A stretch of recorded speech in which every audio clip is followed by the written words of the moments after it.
Hello again, everybody. Bruce with Diamond Gems 45 here. Welcome back to the channel. About a month ago, I made a YouTube video about a SGC submission. I'm sending in 12 very well-loved Mickey Mantle cards and one pretty decent 1961 Paul Hornung cards. The Mickey Mantle cards ranged everywhere from the 1958 All-Star card through 1969. So sent those in from my house in southwestern Indiana on February 11th, and today, March 10th, they have arrived home, so to speak. So without further ado, let's get into it and see what kind of grades we got. If you remember in the video I made about sending these off, I didn't guess the grades of the cards. What I did was I gave myself kind of like an over-under, and hopefully I would get to the number of 20, with the number grades being the number they get and authentic being 0. Hopefully coming up to 20 as far as the Mantle cards are concerned. Well, let's get into it. The first card is the 1961 Paul Hornung, and you are seeing these when I do. The Paul Hornung is a 6. That's not bad. I was hoping for like a 7, maybe a 7.5. That's not bad. Here's the back, Jack.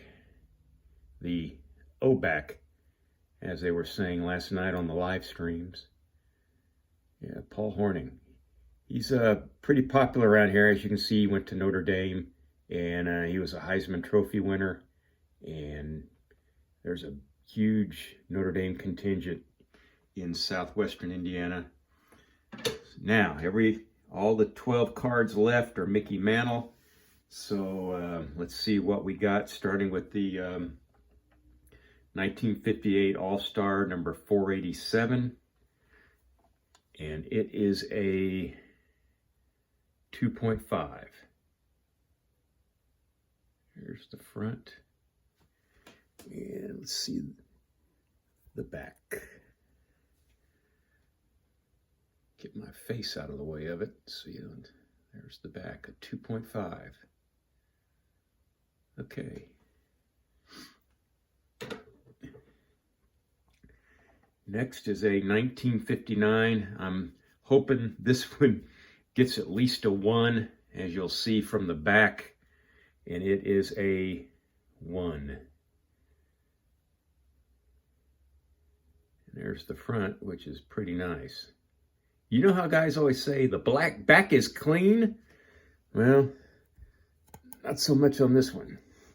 The back is not clean. There's some ink. Normally, if you want ink on a card, it's an autograph. But no, there's the back. So it is a 1 for the 1959 Mickey Mantle. Here's the 1960 Mickey Mantle, and it is a 1. There's some paper loss up here in the corner, and a little crease on the bottom right. And there is the back. Okay. There you go, Mickey. Now we have two 1961s in a row here. My guess was one was going to have a different grade than the other. The first one I pull up from 1961 is a 1. As you can see, there's a lot of surface wear, a really bad corner in the upper right. There's Mick. Good pose of Mick, though. And there is the back. Independence, Joplin, Kansas City.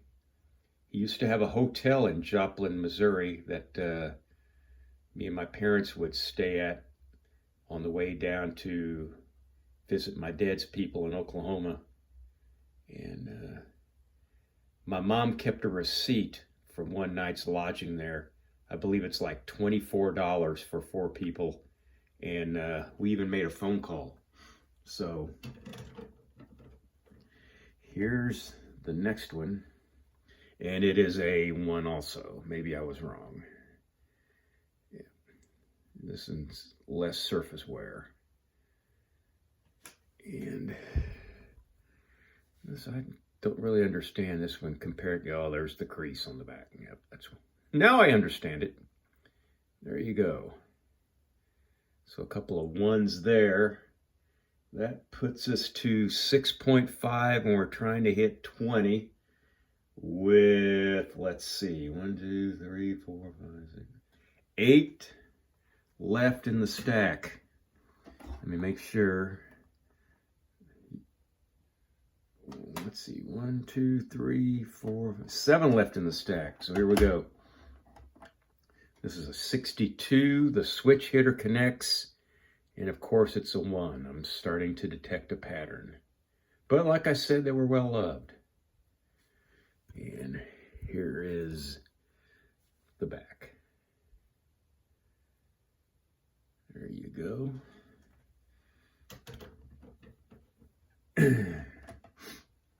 Here is the first 0 of the exercise, an authentic, altered in some way.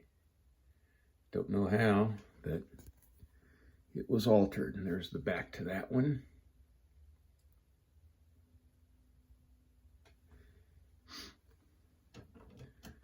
And here's the same thing.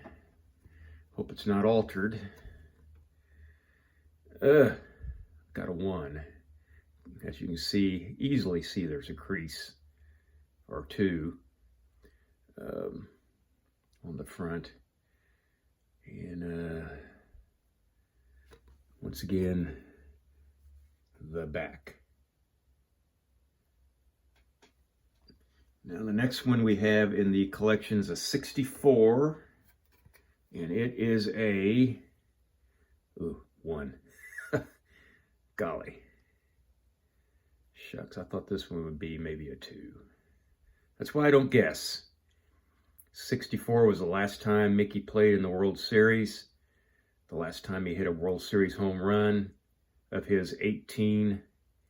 And the 1964 series broke the 2-2 tie with the Cardinals and the Yankees in World Series play.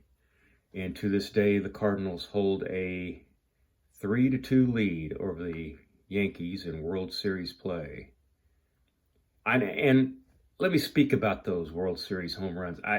Anymore now, I cringe when people start talking about postseason home runs and lapping them all together, including World Series home runs. I hate that. Keep World Series home runs separate. I know it's all the postseason, but well, you know, I'm a certain age where, you know, from gosh, I was 14 when, yeah, I guess I was 14 when they finally had an extra layer to the playoffs, and I just bristle at when they lump them all together and don't give Mickey his due. Here's the next card in the sequence. That's a 1 in 1965. The 65 design's starting to grow on me, but I still like the 67 design a lot better. And yeah, the back. Yeah. Yep. There's the all-time record of 18 World Series home runs. Yeah. Thank you, Mickey. Dos mas, as they say. Here's the 1967 Mickey Mantle. And that is a 3. Okay.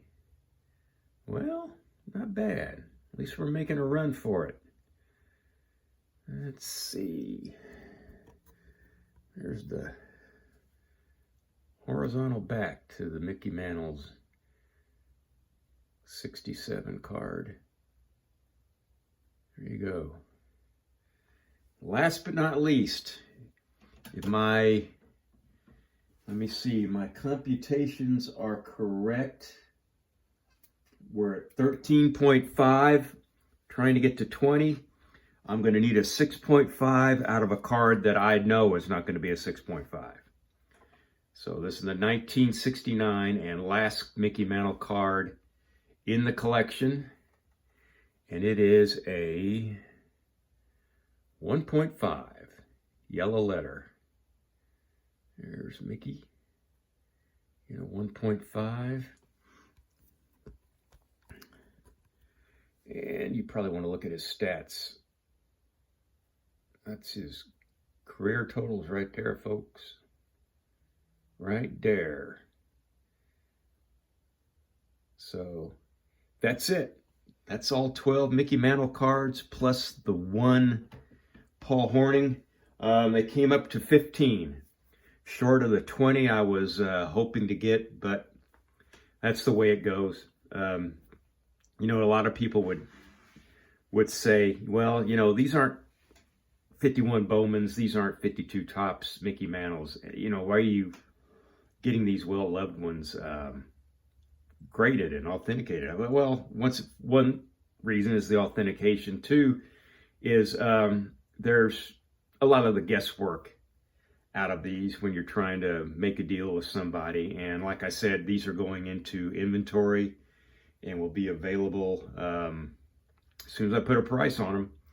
And the next shows I'm doing are May 2nd and 3rd in Newburgh, Indiana at the American Legion. And then in the middle of July, don't know the exact dates, I'm going to do the Evansville Mall Show. And easily between now and then, you'll know the dates on that and what days I'll be there. It's a 3-day mall show. Sunday is 12 to 4. I doubt if I set up that day. Friday and Saturday for sure. But we will see.